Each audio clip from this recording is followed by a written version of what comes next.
group that apparently was part of the militia, and that I was being monitored. Right.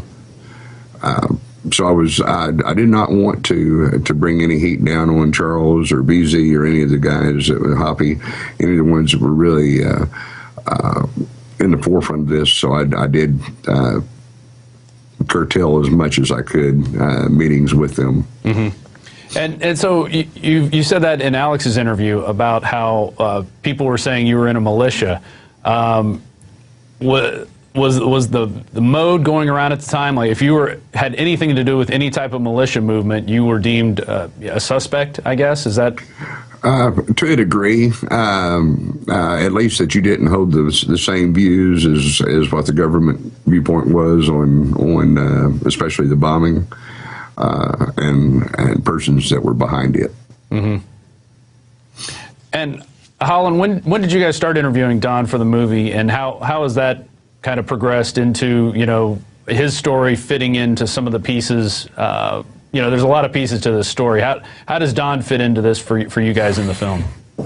Well, I mean, this has been an interesting process because I started out just as a researcher, and so I was reading all these names and studying up on the bombing. Then I meet State Representative Charles Key. I meet Don Browning. I've read about these men's work before, so that was very interesting to go through that.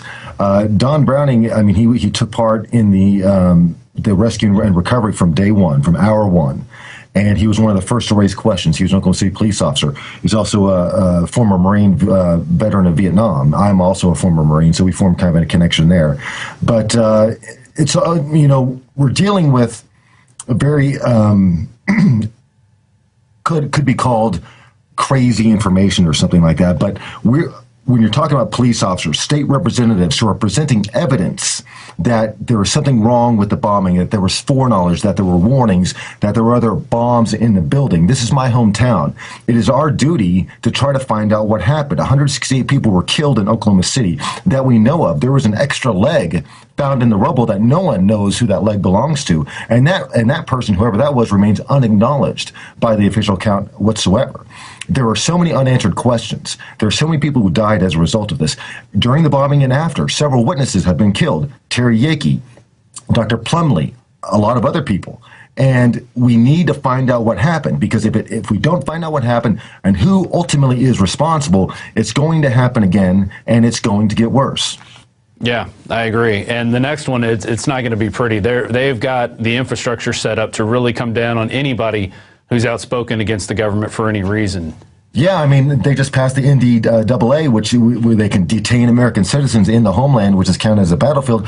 Well, I'm on that list. Our website has been classified as a domestic extremist terrorism website, but it doesn't do anything. We just sell books through it. I mean, that's all it is. So under the new law that's being passed, Don, people who ask questions, his life has already been threatened for asking questions. Now it's going to become legal to literally snatch you up off the streets if you ask questions about the official story. And that's why the noble lie is so important, because this is used, they wave the bloody shirt of Oklahoma City to invoke all these police state powers.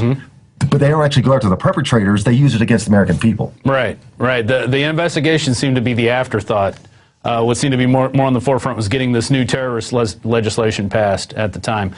Don, let's go back to OKC. What were you actually doing on that morning before the bombing went off? I was at my residence. Wednesday night was our canine training evening. So what I normally would work a day shift. So what I would do is sleep in late on Wednesday morning and prepare to train all night Wednesday evening. Like I said, was at my residence and felt the house shake. Interestingly, we had an earthquake a month prior to that, and so I thought it was just another earth tremor. And then almost immediately the phone was ringing and wanting canine units downtown. Right. And so from the time it happened to the time you arrived, how much time had elapsed during that point? Probably 35 to 40 minutes. Okay. And then, you know, when with the dog, you're not really doing much rescue. Were you looking for bodies or bombs? What was the purpose of the dog?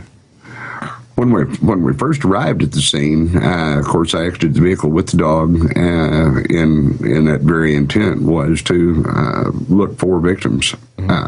However, we were told to take the dogs away from the scene, to put them back in the cars, that if we were going to help with any of the recovery, we were going to have to do it alone. So that's one way they impeded the rescue effort right there. Yes, sir. Okay. Continue. Go ahead. We did put the dogs up, came back in. There was two other canine officers, Ron Burks and Randy Claypool, were there at the scene with me at that time. We went back. I think it was a fire chief grabbed Randy and had him guard a door that would be close to where the daycare center was on the south side, to not allow any admission into it. It was a pretty sure drop-off from that point. Burks and I did go back down into the bowels of the building and, again, worked in that area around Dana Bradley, trying to secure debris in that area to keep it from shifting while they were working on her recovery. Okay. And then when did the bomb threats at that point start coming in, where they found the second and third bomb that was reported on television? There was one of those that had already occurred at that point. The second one came shortly thereafter. But again, like I said, I had already talked to one of our bomb techs, and he had told me that it was a toy bomb, that nothing really to be worried about. So I wasn't really concerned about evacuating the building. And of course, at that point, we really didn't feel like we had any choice to stay where we were at. What kinds of things were the government officials doing, or government servants, I should say? What were they doing during this rescue effort? What kind of presence were they having on the building? More monitoring than anything else. U.S. Marshals were, it was interesting, was really scrutinizing who was in the building. And to one point, unless you were an Oklahoma City firefighter, they were not going to allow you to be inside. And we were actually ordered out of the building by a federal marshal. We're in uniform. We're easily identified as Oklahoma City police officers that had no bearing. We went ahead and disregarded him, stayed until we did have enough help down there to where we were, to the point we felt we could leave the building, get ready to get the dogs. They were forming up search teams through the fire department, and we were going to coordinate with them. But about the same time, everybody was ordered out of the building, and that's when we were more or less sequestered in the courtyard area.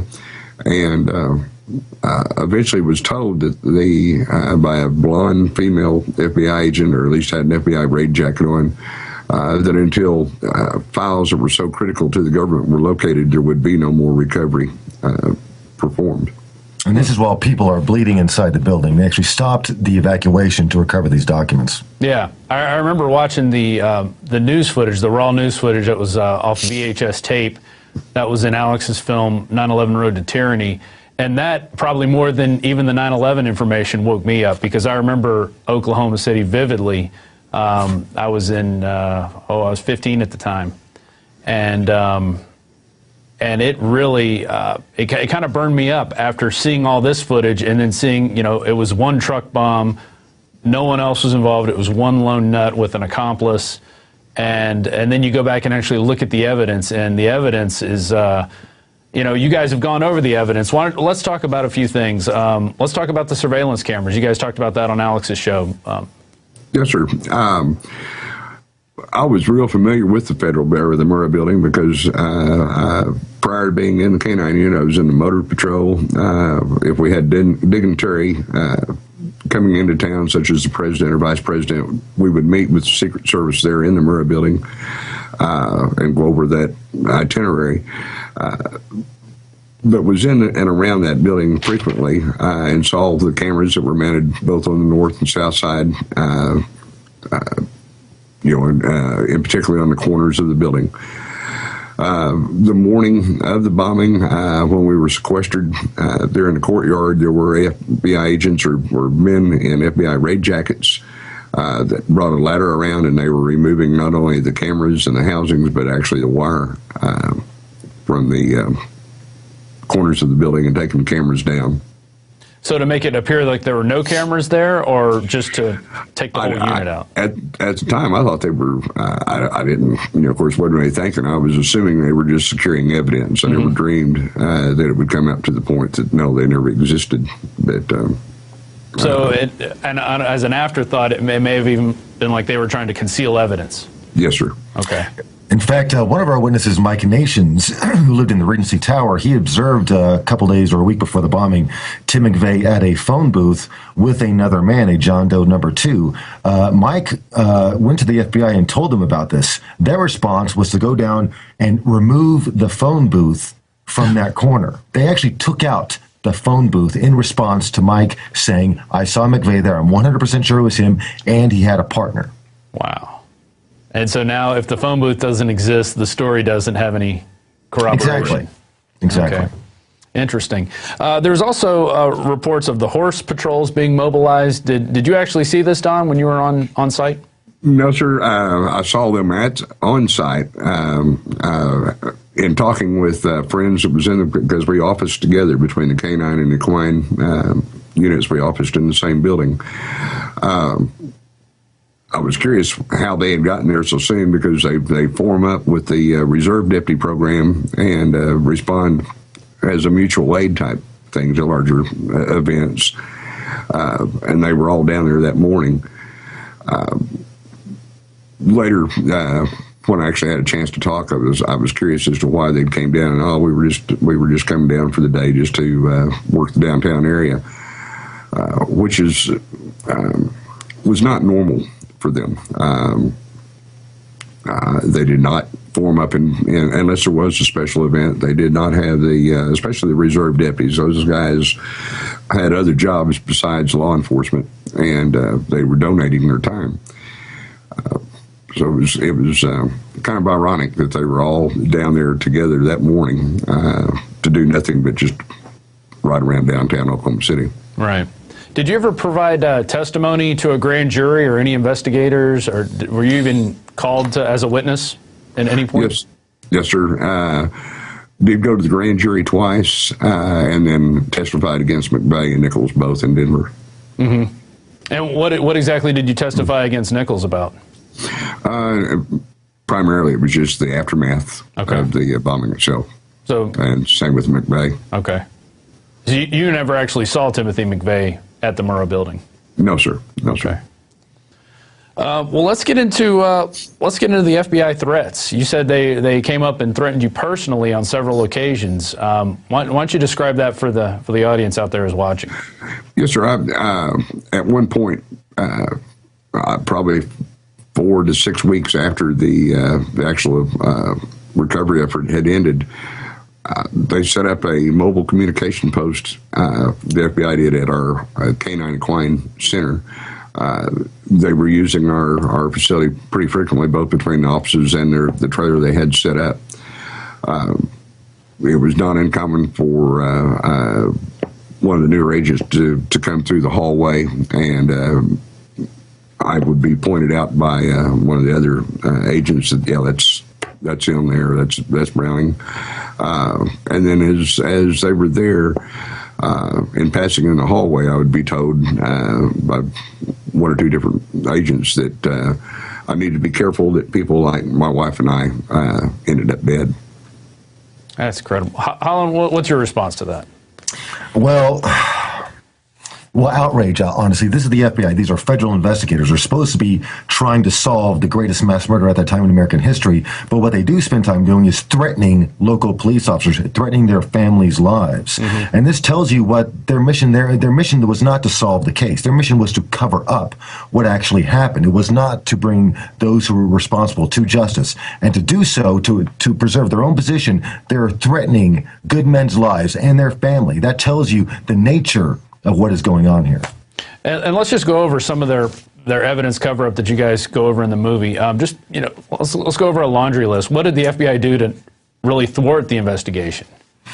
Well, obviously the videotapes. The videotapes recorded everything that happened. There were dozens, hundreds. In fact, we interview the man who duplicated the tapes on order from the FBI. He wasn't